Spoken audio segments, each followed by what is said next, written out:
हमरा से दूर करके दुल्हा खो जाला दो रखबो औकात ओकर ना पाके।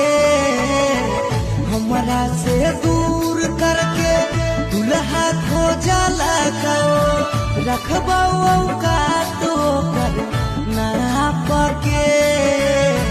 प्यार के दुश्मन बनल हकौगे छौरी करबौ मर्डर तोरा बाप के गे।